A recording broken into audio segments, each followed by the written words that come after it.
Bueno, los saludo. Esta es la presentación de la clase de estadística descriptiva para datos cuantitativos. Bueno, entonces el punto de partida de la estadística es la población de estudio. Es la población que se pretende estudiar, que es de interés para el investigador y a la cual tiene acceso. Podemos estudiarla de dos maneras, como ya hemos visto anteriormente. Mediante una muestra, si solamente medimos algunos de los individuos de la población, o mediante un censo, si medimos todos los individuos. A los individuos le realizamos las medición que corresponde a una variable, y de ahí hacen su origen los datos. Los datos se pueden describir de dos maneras generales. La primera es tratando de tomar, sin importar cuántos datos sean, 10, 20, 50, 1000, millón, tratar de representarlos en un solo número, un número que represente una característica de estos. A eso vamos a llamarlo una representación numérica. Por otro lado, también podemos hacer una representación gráfica, ya sea de los datos directamente o de las representaciones numéricas. Entonces podemos hacer un gráfico que muestre los datos o que muestre las representaciones numéricas de los datos. ¿A qué va el tema? Entonces, si tenemos datos poblacionales, es decir, datos que provienen de un censo tomado de una población, con esos datos yo puedo aplicar algo llamado medida de resumen.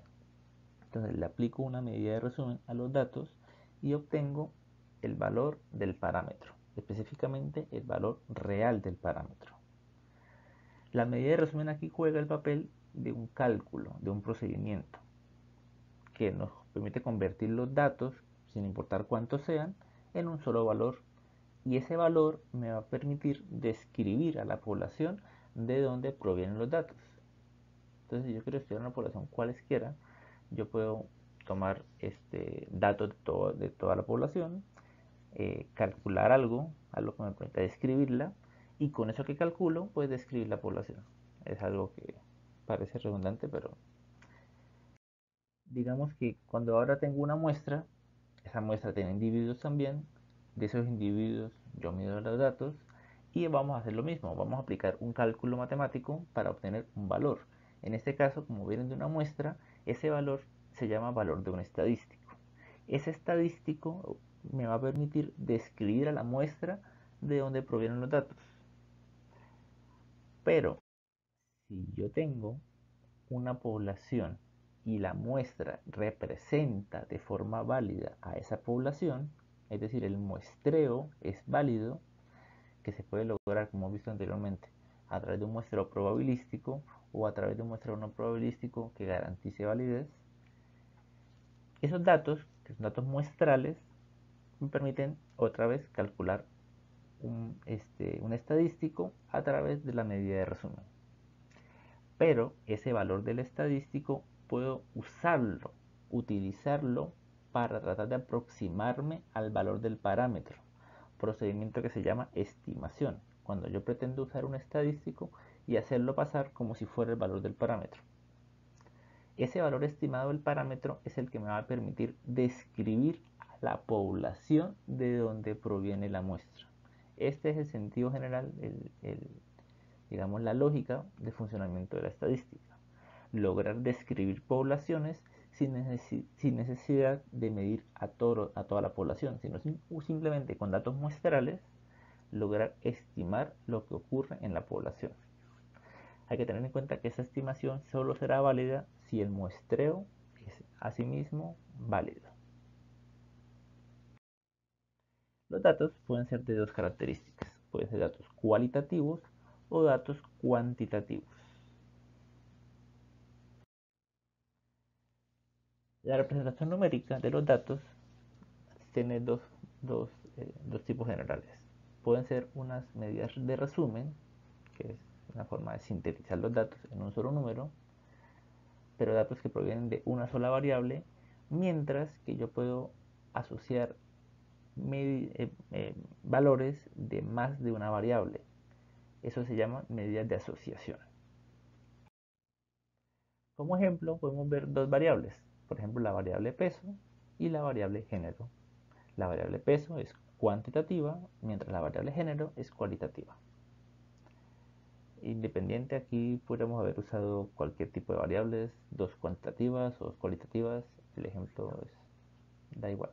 Lo importante de ver acá es que las medidas de resumen, si yo la aplico a la variable peso, pues la medida de resumen me va a permitir obtener una descripción del comportamiento de la variable peso en el grupo. En cambio, aplicar una medida de resumen a la variable género me va a permitir describir el comportamiento de la variable género en el grupo. Si se dan cuenta, las medidas de resumen únicamente me describen el comportamiento de cada una de las variables por separado en el grupo donde fueron tomadas. En cambio, las medidas de asociación me permiten describir el comportamiento conjunto de las dos variables en el grupo. Esa es la diferencia entre una medida de resumen y una medida de asociación. Eso lo ahondaremos más adelante. Entonces, una medida de resumen es un procedimiento matemático que busca caracterizar una distribución de datos.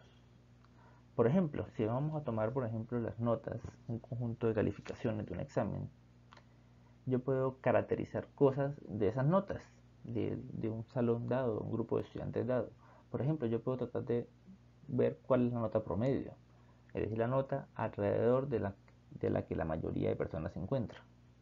Yo puedo caracterizar diciendo cuál es la nota más alta o cuál es la nota más baja, o puedo caracterizar digamos que qué tan dispersas son las notas, pues tomando la diferencia entre la nota más alta y la nota más baja. Si la nota más alta es un 4,5 y la nota más baja es un 1,5, esa diferencia entre 4,5 y 1,5, que es una diferencia de 3, me indica que hay un rango de 3, que hay una importante dispersión en las notas. Y eso me podría servir para compararlo con otro grupo que tenga, por ejemplo, un rango de 1. O sea, que la diferencia entre la más alta y la más baja solamente sea de una unidad. Yo puedo, por ejemplo, describir la proporción de estudiantes con notas menores de 3, es decir, qué porcentaje de los estudiantes perdieron el examen. O por último, yo puedo también describir como ejemplo el número de estudiantes, cuántos estudiantes obtuvieron notas de 5, cuántos sacaron 5. Y así como pongo estos ejemplos, pueden imaginarse muchísimos más, todos los que ustedes quieran preguntar. Cada uno de ellos corresponde a la aplicación de una medida de resumen sobre un mismo conjunto de datos. Aquí todas estas frases intentan describir una característica de los datos. ¿De cuáles datos? De las notas de un grupo de estudiantes. Estas frases corresponden a parámetros, es decir, las medidas de resumen corresponden a parámetros que pretenden describir a la población de donde provienen los datos. Recuerden que si yo tengo un censo, pues los datos van a ser datos poblacionales, por lo tanto lo que yo calcule con esos datos va a ser el valor real del parámetro, o sea, el parámetro calculado directamente. En cambio, si yo tengo una muestra y esa muestra representa una población, entonces ese estadístico va a permitirme estimar un parámetro y ese parámetro estimado va a describir a la población de donde proviene la muestra.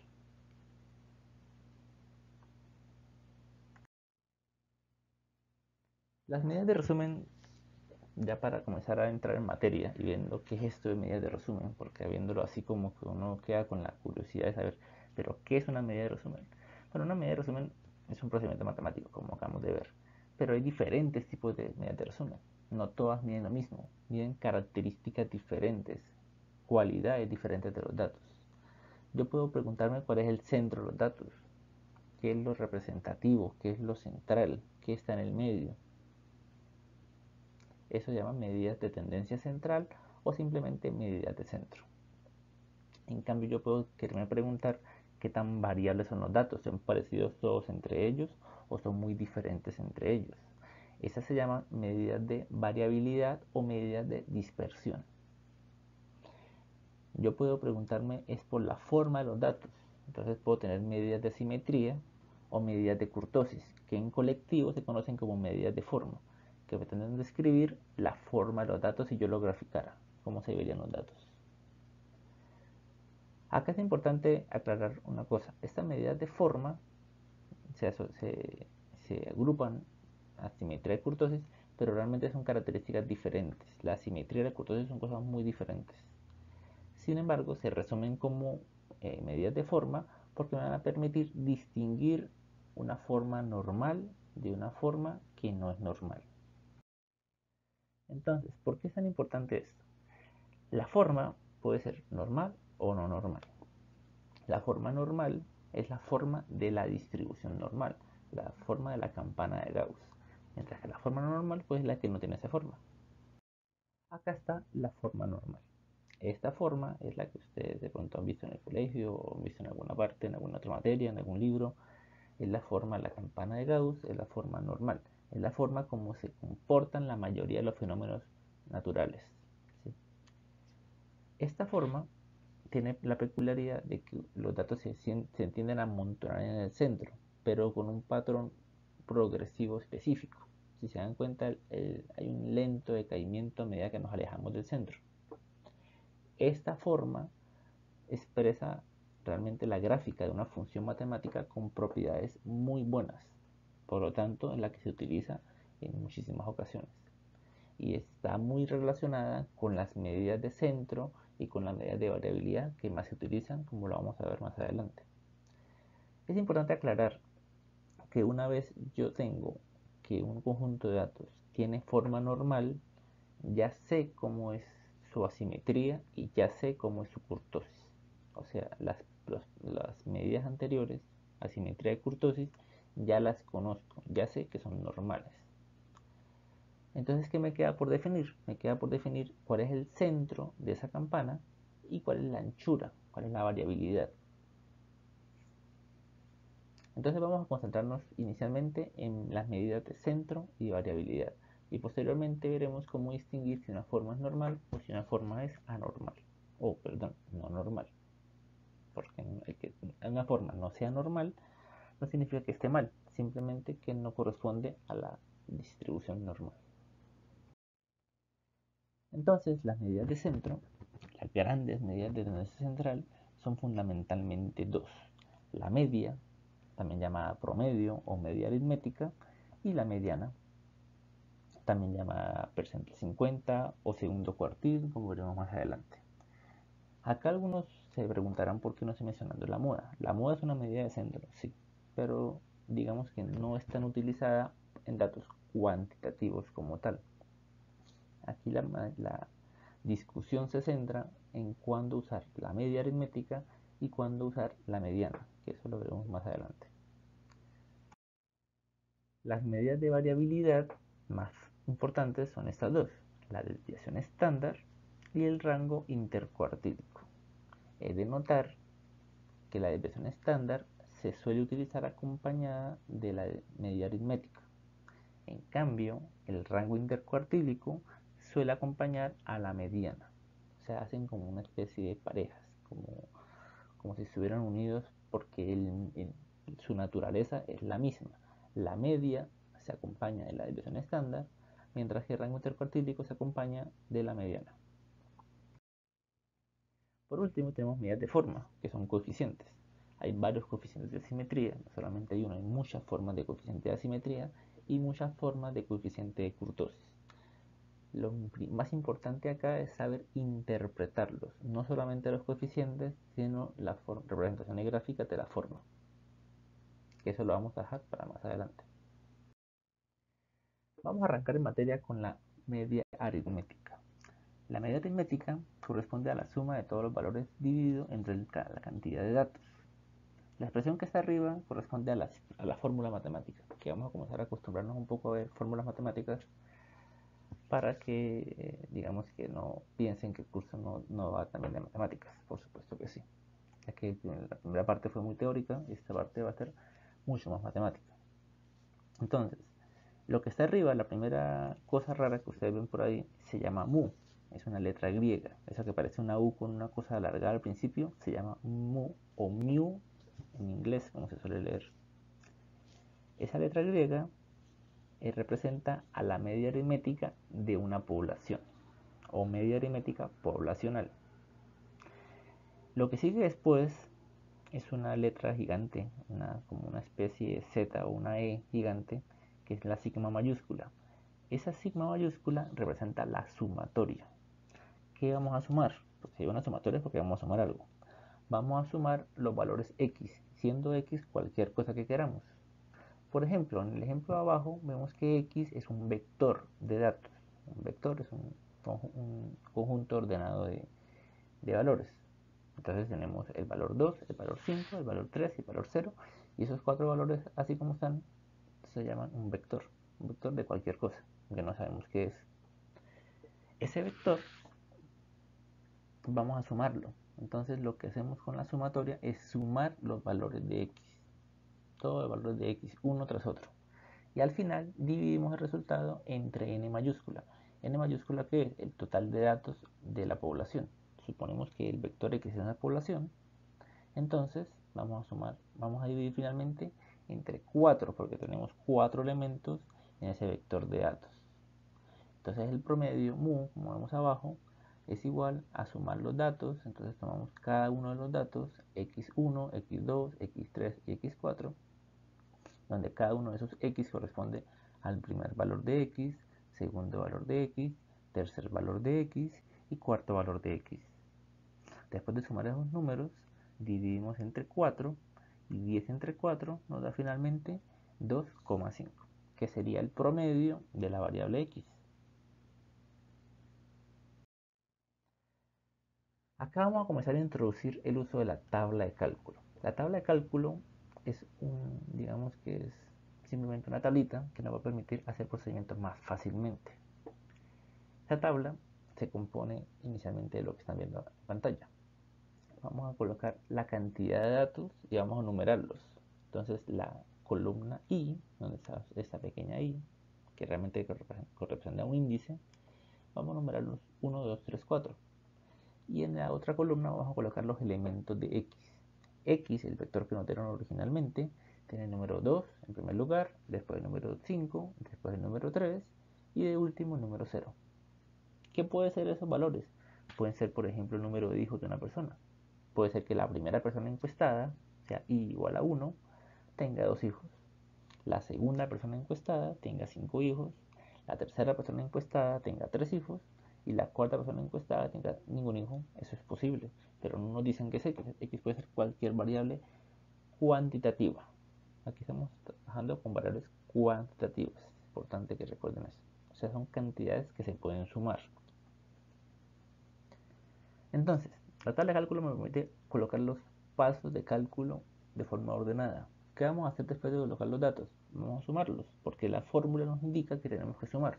Como ven a su derecha, primero tenemos que sumar los datos, sumar los números desde el primero. Esa i igual a 1 que está abajo de la e gigante del sigma, de la sumatoria, significa que debo sumar desde el primer elemento, es decir, desde i igual a 1. ¿Cuál es i igual a 1? Pues el 2. Entonces debo sumar cada uno de los elementos del vector x, o sea, cada una de las filas de x, desde el primero hasta el último, hasta el enésimo elemento, o sea, hasta el número n, hasta el cuarto. Entonces voy sumando sucesivamente el 2, más el 5, más el 3, más el 0, y eso me da 10. Después voy a dividir este 10 entre 4, porque 4, me dice la fórmula, es el total de datos. Tenemos 4 datos. Entonces divido 10 entre 4 y eso me da 2.5.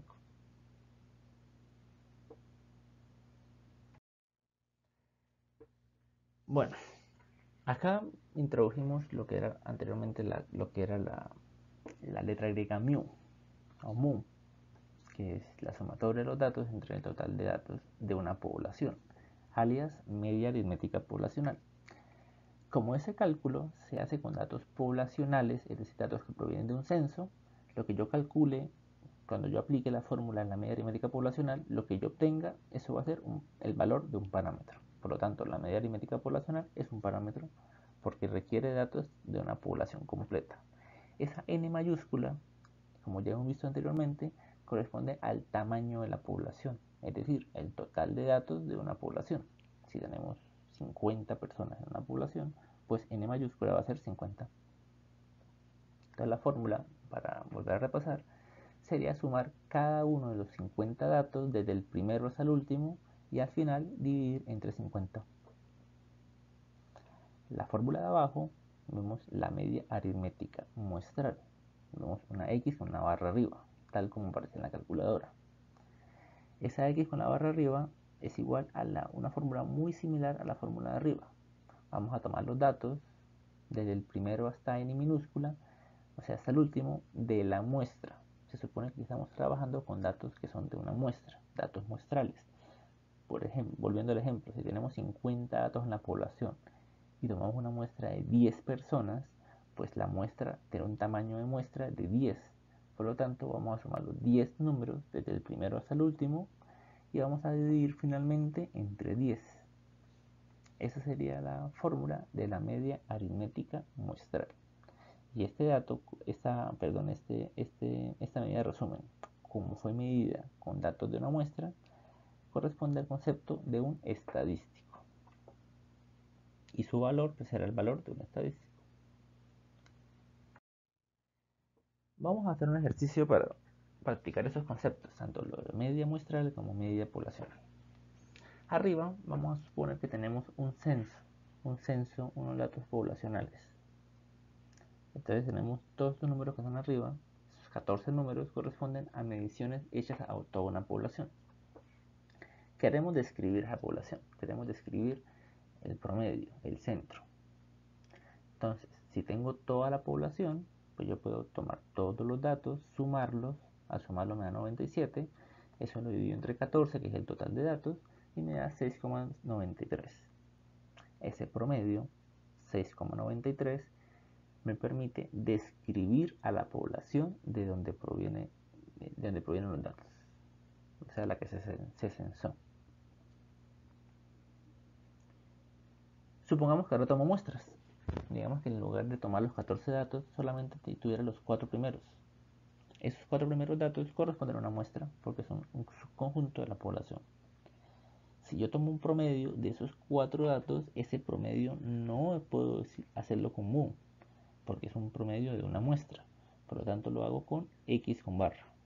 X barra, entonces es la suma de los elementos de la muestra, da 27, lo divido entre 4 y me da 6,75. Ese 6,75 me describe a la muestra, el estadístico. El valor del estadístico 6,75, que es el valor de la media muestral, me permite describir a la muestra de 4 elementos de la muestra. Supongamos que ahora tomo otra muestra diferente. Una muestra de 5 elementos. Está el elemento 6, el elemento 10, el elemento 14, el elemento 5 y 12. Esos 5 valores corresponden a las mediciones de 5 individuos de la población. También corresponden a una muestra diferente a la primera muestra. Quiero ahora describir esa muestra. Entonces, ¿qué hago? Uso X barra porque es la medida de la muestra. Sumo los elementos de la muestra, 6 más 10 más 14 más 5 más 12, eso me da 47.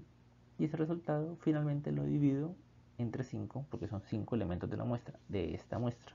Son 5 elementos de esta muestra. Eso me da 9,4. Este promedio 9,4 me describe a esa muestra. Si se dieron cuenta, dependiendo de qué muestra tome, voy a tener un diferente valor de la media muestral. Es decir, los estadísticos, es decir, los cálculos realizados sobre las muestras pueden variar. ¿Por qué pueden variar? Porque las muestras pueden ser diferentes. Eso lo vamos a ahondar más adelante cuando veamos inferencia. Lo importante de ver acá para adelantarles es lo siguiente. Si yo tengo la población completa, como tenemos ahorita, no tiene sentido tomar muestras, porque si yo tengo la población completa, pues tengo la realidad de mi población. Pero realmente, en la mayoría de aplicaciones prácticas de la estadística, yo no conozco qué pasa en la población. Yo no puedo tener un censo de la población. Es imposible. Ya sea porque la población es infinita, porque la población no es accesible, porque la población es muy grande, porque es muy costosa, porque no hay tiempo, etcétera, etcétera. Entonces yo tengo que usar las muestras. Si yo tengo la muestra de 4 elementos de abajo y me da 6,75 y supongamos que no tenga la otra muestra, ese 6,75 es mi descripción de la muestra. Pero si yo supongo que esa muestra sí representa a la población de donde proviene, cosa que aquí no sabemos, pero si suponemos que sí, entonces ese 6,75, que es realmente el valor de la media muestral, yo lo podría hacer pasar como si fuera el valor de toda la población. Es decir, yo podría decir que yo estimo que el promedio de esa variable en la población vale 6,75. Eso estoy queriendo decir que la media muestral, o sea, X barra, estima, o sea, me sirve para estimar a mu, a la media poblacional. La media muestral la puedo utilizar para estimar a la media poblacional. De igual manera, supongamos ahora que desconocemos esa primera muestra y tengo otra muestra que también podemos suponer que es válida. Esa muestra de 5 elementos me arrojó un promedio de 9,4. Ese 9,4 será, por lo tanto, mi mejor estimación que tuviera de esa población. Y si la muestra fue válida, esa estimación es igual de válida que la otra estimación. Entonces, lo que quiero que se den cuenta es que la medida muestral, usualmente yo en la vida real, yo solo tomo una muestra de una población. Y lo que yo mida de esa población, o sea, el estadístico que calcule de esa población, es el que, si la muestra es adecuada, esa estimación es la que voy a utilizar para describir la población de donde proviene la muestra. Así sea 6,75 en la primera muestra o así sea 9,4 en la segunda muestra, si ambas muestras son válidas, ambas estimaciones son válidas. Finalmente, nosotros conocemos realmente el verdadero valor del parámetro. Nosotros conocemos que el valor del parámetro es 6,93. Alguien podría decir, la primera muestra es más válida que la segunda. No, la validez de las muestras depende del método de adquisición de la muestra, es decir, del método de muestreo. Que el valor sea cercano o lejano al valor real del parámetro es un error de estimación. Es un error de estimación. Y ese error de estimación, si la muestra es adecuada, es válida, ese error de estimación va a ser aleatorio. Por lo tanto, no puedo, en la vida real yo no conozco ese error de estimación, porque yo no conozco el verdadero valor del parámetro. Yo debo confiar en el valor que yo tengo de cada una de las muestras, la que haya medido yo, la que yo tenga disponible en su momento. La conclusión de esto es que la media muestral que yo mida, si la muestra es válida, esa media muestral va a ser la descripción de la media poblacional de la población de donde provenga esa muestra, siempre y cuando la muestra sea válida. Por lo tanto, aquí vamos a introducir un poco de simbología que se suele utilizar en este ámbito. La media aritmética poblacional se simboliza con la letra mu. Esa letra mu, esa u con la cosa alargada, es el verdadero valor del parámetro. ¿Sí? Que el parámetro puede ser cualquier cosa, puede ser un promedio, puede ser muchos, va a ser cualquier otra medida de resumen. En este ejemplo estamos poniendo la media aritmética y se simboliza con la letra mu. En cambio, el valor estimado del parámetro, como no es el real, solamente es una estimación, no podemos llamarlo mu. Hay que ponerle algo a mu para que sepamos que es una estimación, que no es el verdadero mu. Entonces a ese mu le ponemos un gorrito arriba. Ese gorrito arriba de la mu nos indica que es un valor estimado, que no es el verdadero valor, eso solamente es una estimación del verdadero valor del parámetro.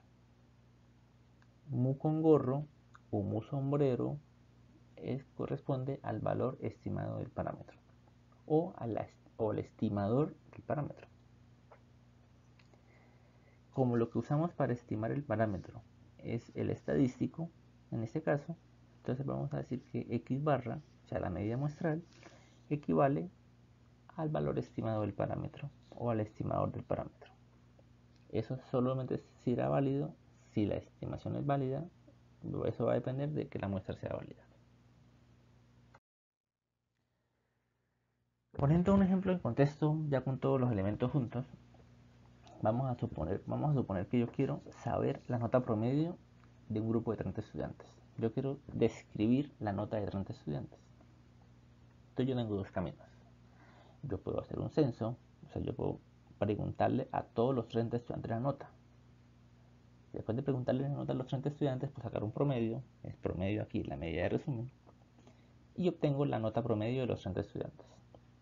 O sea, obtengo a MU, la media poblacional. Esa media poblacional me va a permitir describir la nota de los 30 estudiantes. O sea, me permite describir al grupo de notas.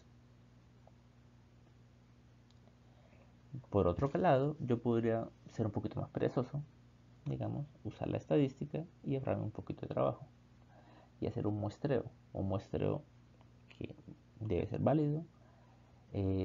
Tengo la nota, digamos que solamente de 6 estudiantes, esa es una muestra.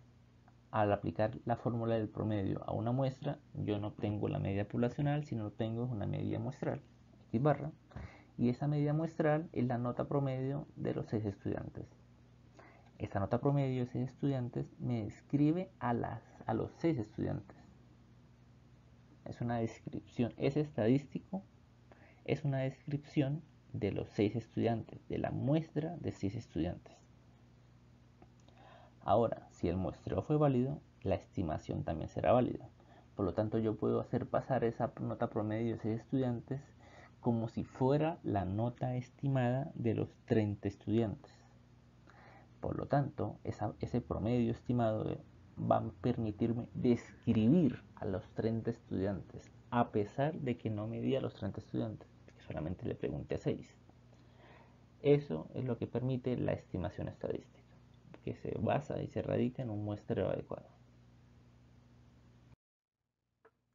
Bueno, vamos a ver una característica general de las medias, de la media aritmética, que es importante anticipar.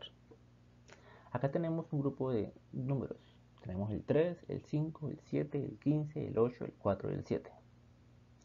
La media es como si fuera una especie de centro de masa.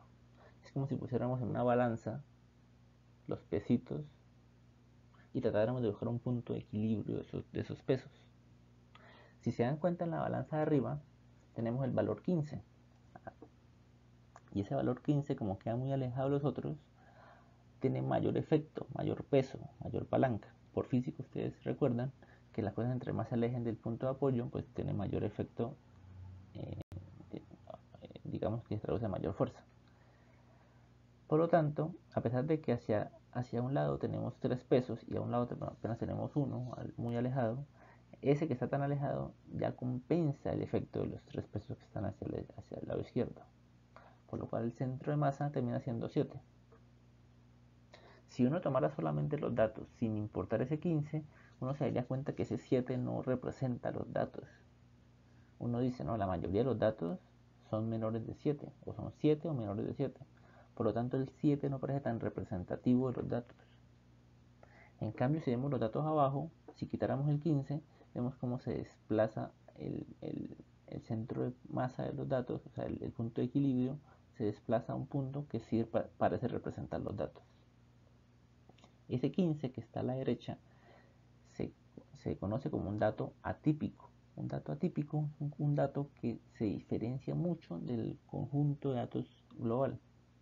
Aquí los datos se comportan más o menos alrededor de 6, alrededor de 5, y ese 15 es algo raro, algo no usual, algo que perturba el comportamiento natural de los datos.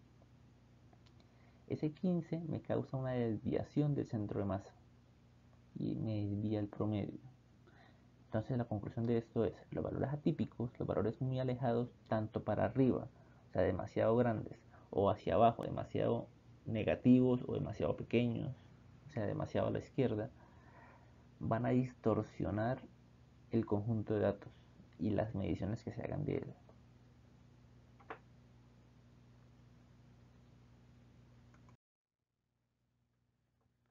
Vamos a ver ahora el concepto de varianza. La varianza corresponde al promedio de las desviaciones cuadráticas de los valores respecto a la media. Entonces vemos la fórmula se pone un poquito más complicada ahora. Vamos a empezar definiendo qué es una desviación. Una desviación es que tanto se desvía un valor de otro. Y aquí me están hablando es con respecto a qué voy a medir la desviación. Es con respecto a la media. Entonces cuando yo hablo de la desviación respecto a la media, estoy hablando el número que tanto se distancia de la media. Es decir, la resta entre el número y la media. Si yo tomo por ejemplo el número 1 y le resto el promedio, que para este conjunto de datos 1, 2, 3, 4, 5, el promedio es 3. Si yo resto 1 menos 3, el resultado es menos 2. Entonces la desviación de ese 1 corresponderá a 1 menos 3 igual a menos 2. Si hacemos lo mismo para el dato 2, 2 menos 3 igual a menos 1. Esa será la desviación de ese dato. Si tomamos el siguiente dato, que es un 3, pues 3 menos 3 es 0. No tiene ninguna desviación, porque es exactamente igual que el promedio. Si tomo el siguiente dato, serán 4. 4 menos 3, 1. Y el quinto, 5 menos 3, 2. Esta columna, segunda columna, indica las desviaciones. ¿Cuál es el problema de las desviaciones? Que si las sumo, se anulan. Por supuesto, yo tomo esa columna y la sumo, me va a dar 0. Y pues no me queda nada. Para poder evitar que me dé 0, es que se toman las desviaciones cuadráticas. Es decir, esas desviaciones se elevan al cuadrado. Entonces ese menos 2 lo elevo al cuadrado, me queda 4. Ese menos 1 lo elevo al cuadrado, me queda 1. Ese 0 me queda 0. Ese 1 me queda 1. Y ese 2 me queda 4. Ahora sí, cuando sumo esos valores, 4 más 1 más 1 más 4 me va a quedar 10. Y al promediarlo, 10 dividido entre 5, porque son 5 datos, me va a quedar un promedio de 2. Entonces volvemos a la definición de varianza. La varianza corresponde al promedio de las desviaciones elevadas al cuadrado de los valores respecto a la media. Es un promedio de las desviaciones. ¿Qué tanto se desvían con respecto al promedio? Con respecto a la media de los datos. Si yo tengo datos que se dispersan mucho, que se desvían mucho, que tienen valores muy diferentes a su promedio, pues voy a tener una varianza grande. Si tengo valores que se parecen muchos entre sí y que se parecen muchos a la media, voy a tener una varianza pequeña.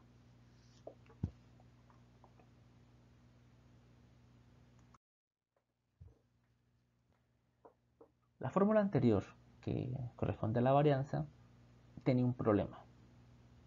Si nos fijamos en la fórmula, eleva los valores al cuadrado, si recuerdan. Al elevar los valores al cuadrado, las unidades quedan expresadas al cuadrado.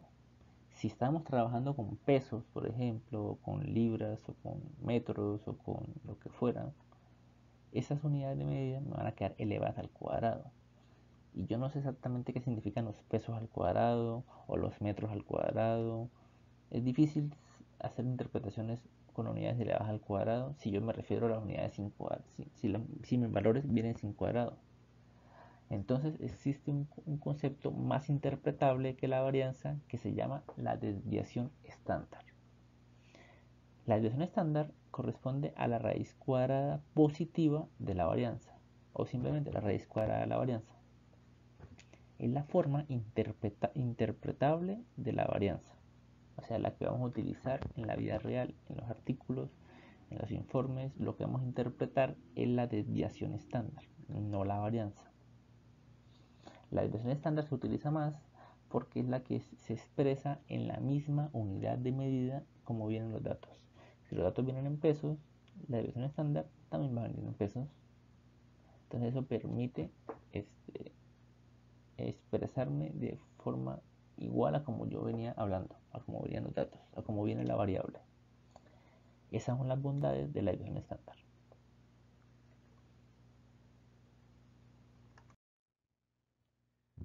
Acá tenemos las dos fórmulas de la desviación estándar y la varianza, de la varianza. Igual que hablamos de la media, también existe varianza poblacional y varianza muestral.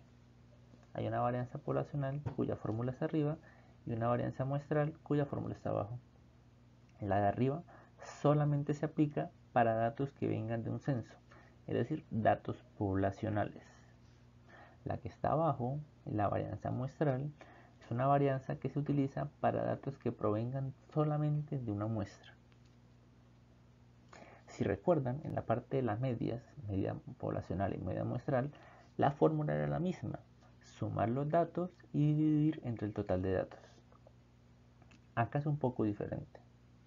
Si analizan bien las fórmulas, a pesar de que de pronto no se puede entender mucho, esta fórmula la vamos a ver en detalle más adelante, hay una diferencia importante en el denominador, en lo que está debajo de la barra.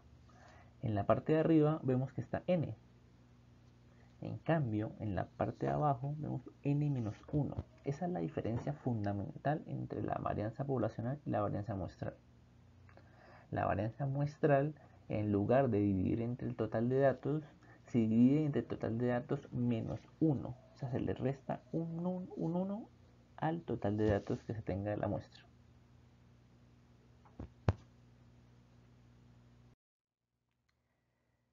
Por supuesto, si la desviación estándar es un cálculo que se deriva de la varianza, también va a ocurrir lo mismo. La desviación estándar muestral en su denominador tiene n-1 en lugar de n.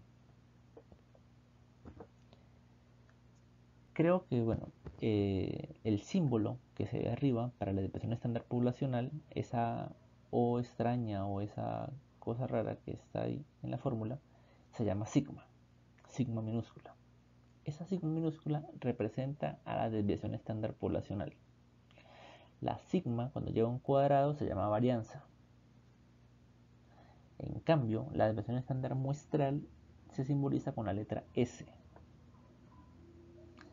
Si se dan cuenta, las que corresponden a parámetros, es decir, a las que corresponden a cálculos que se realizan sobre un censo, tienen letras griegas. Vemos en la fórmula sigma, que es la desviación estándar poblacional, y vemos mu o mu, que corresponde a la media poblacional. En cambio, los cálculos, las medidas de resumen, los estadísticos, no suelen tener letras griegas, tienen letras latinas, como S en el caso de la desviación estándar muestral, S con un cuadrado, que sería la varianza muestral, y X con barra, que sería el promedio de los datos de la muestra o media muestral.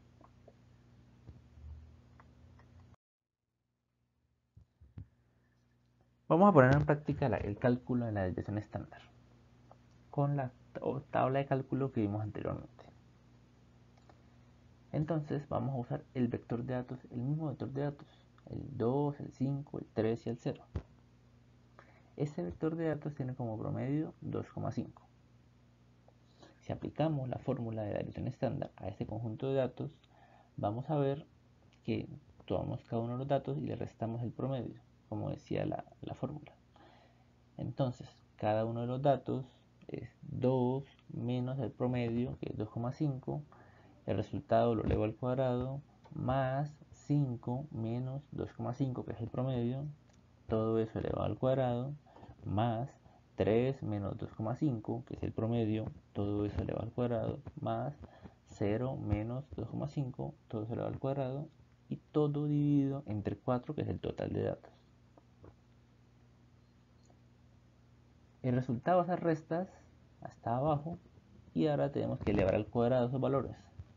Eso nos queda 0,25 más 6,25 más 0,25 más 6,25.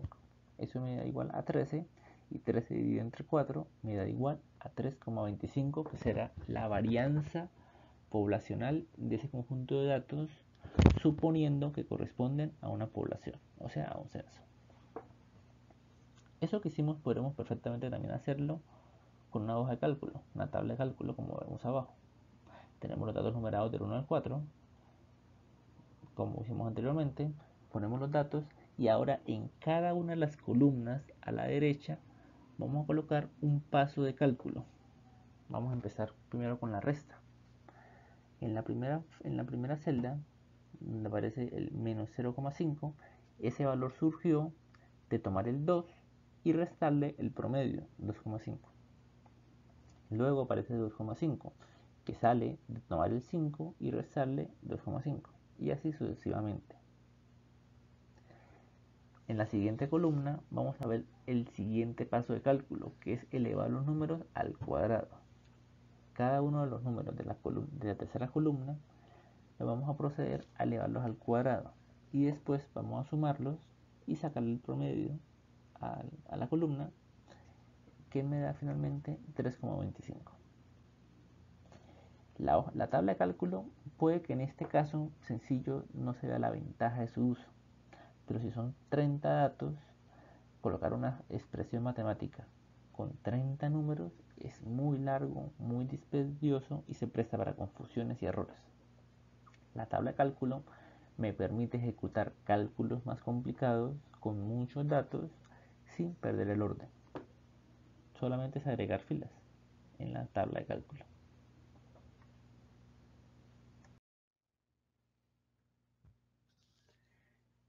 Entonces, eso fue lo que es la media y lo que es la desviación estándar.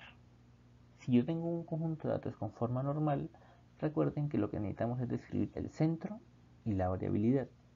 Pues la medida de centro que me permite describir los datos será el promedio o media aritmética, y la medida que nos va a permitir describir la variabilidad será la desviación estándar.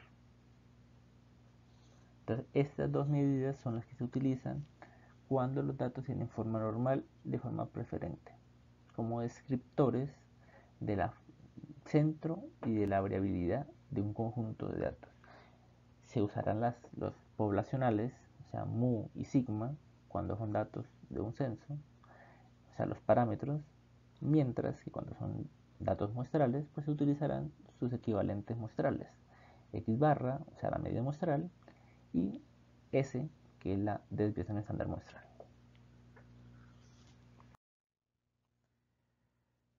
La interpretación de la desviación estándar ahí tiene dos grandes maneras de hacerlo. Usualmente, la forma de interpretar la desviación estándar se basa en tomar la media y sumarle y restarle un número k de veces la desviación estándar. Por ejemplo, si yo tengo, por ejemplo, una media, le puedo sumar dos veces la desviación estándar.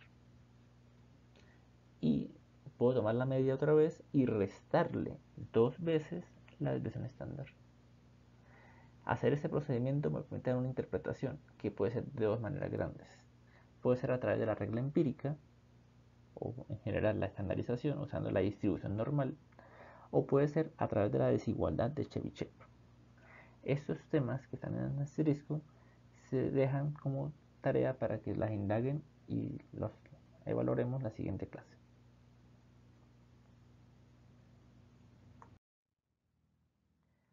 Para concluir esta parte, tenemos el coeficiente de variación respecto a la media. El coeficiente de variación respecto a la media es un cálculo mucho más sencillo que los anteriores. Se deriva de estos mismos.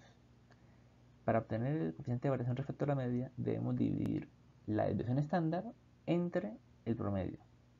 Es solamente dividirlo. ¿Qué suele expresar?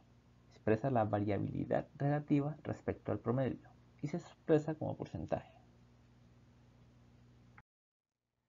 Tengo estos dos conjuntos de datos, por ejemplo. En el primer conjunto de datos nos dio un promedio de 80 con una desviación estándar de 10. Eso nos da un coeficiente de variación de 10 sobre 80 y eso es equivalente a 0,125, que en porcentaje multiplicando por 100 es equivalente a 12,5%. Como vemos, esa campana se ve angosta porque tiene una desviación más pequeña.